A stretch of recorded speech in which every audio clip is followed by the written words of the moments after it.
Okay, so I want to tell you this quick story. Back when I was, I think I was in high school at the time, there was this time when I had this great idea. I mean, I thought this is hilarious, and the way our house was configured, there you'd come up our driveway, and then above the driveway was my window for my bedroom, and above the garage, then on the other side was my brother's window.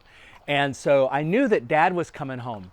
So I thought of this great idea. What I was going to do is I wanted to hang out my window, and right as dad pulled up with his car, I was going to take a water balloon and I was going to throw it out the window and I was going to drop it onto dad's windshield. I mean, I thought this is going to be hilarious.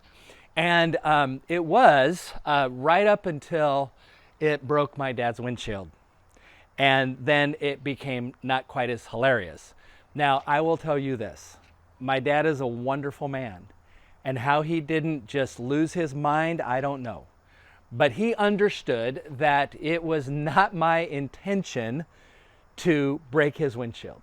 I mean, I was simply trying to be funny. I was simply trying to have fun, and I thought this was the way to do it, and it turned out that my intention ended really bad.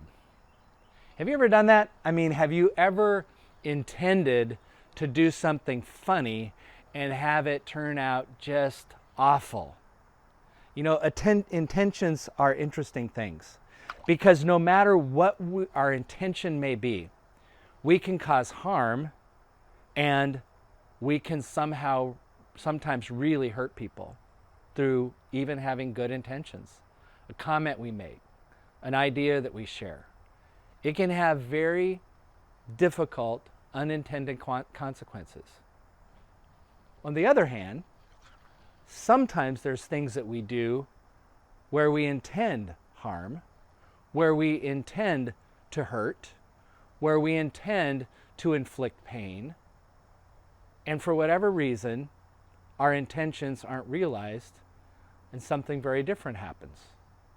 So there's this story in the very first book of the Bible, in Genesis. And it's the story of a kid by the name of Joseph. You probably have heard this story. But Joseph was the 10th and the favorite son of Israel, or Jacob, before he was known as Israel. He had all these other brothers, these 11 other brothers, 10 other brothers. He was the 11th. And he was his father's favorite because he was the son of his father's favorite wife. There's a whole other story with that one.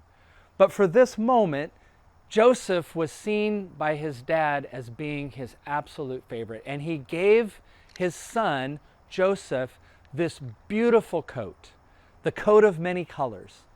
And Joseph, for his part, began to kind of show it off with his brothers.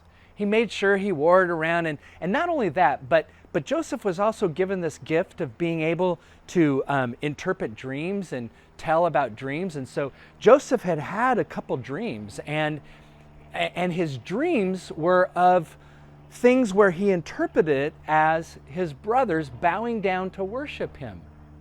Now, if you were the older brother and your younger brother said, "Hey, I just had a dream that in the future you're going to bow down and worship me," how would you feel?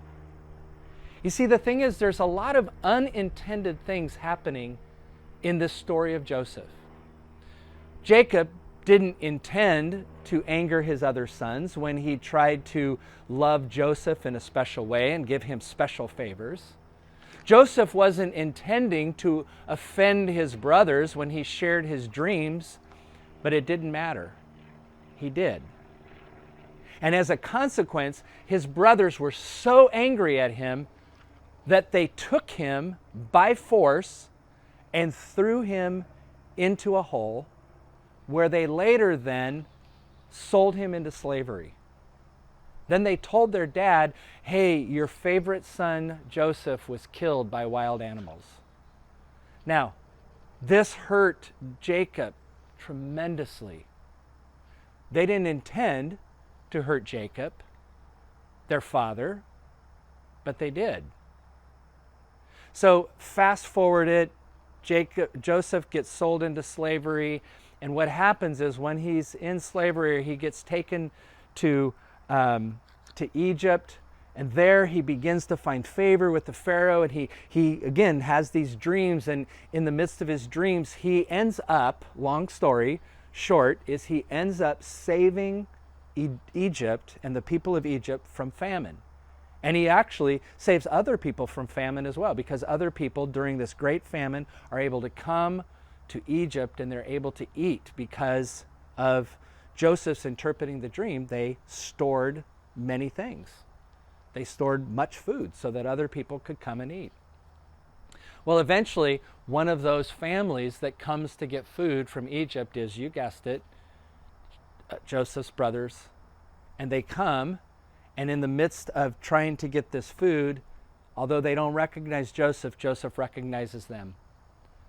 Again, long story short, eventually they're reconciled, and Joseph reveals himself to his brothers. And when they see this, they are so afraid. They think that now Joseph is going to take it out on them. I mean, who wouldn't, right? But he says this, and it's a really interesting verse of Scripture. It comes from Genesis chapter 50, verse 20. He says to his brothers, because they were so afraid that he was going to lash out against them, he says, "Do not be afraid. I am in the place of God." Then he says this, "Even though you intended to do harm to me, God intended it for good in order to preserve numerous people as he is doing today." You see, the intention was not a good intention. The intentions do not always reflect what the results are going to be, but in the end of the story, we find that even with bad intentions, bad thoughts, bad reasons, God often finds a way to redeem those things. Intention or not, God can restore us and can give us new opportunity. Joseph had an amazing ability in this moment to recognize that although there were people that intended to hurt him, God intended good to come. Sometimes we do bad things and we intend to inflict harm. Sometimes we do things that we don't intend to hurt people, and it does anyway. Understanding our intentions is one thing, but recognizing God's redeeming ability is something completely different.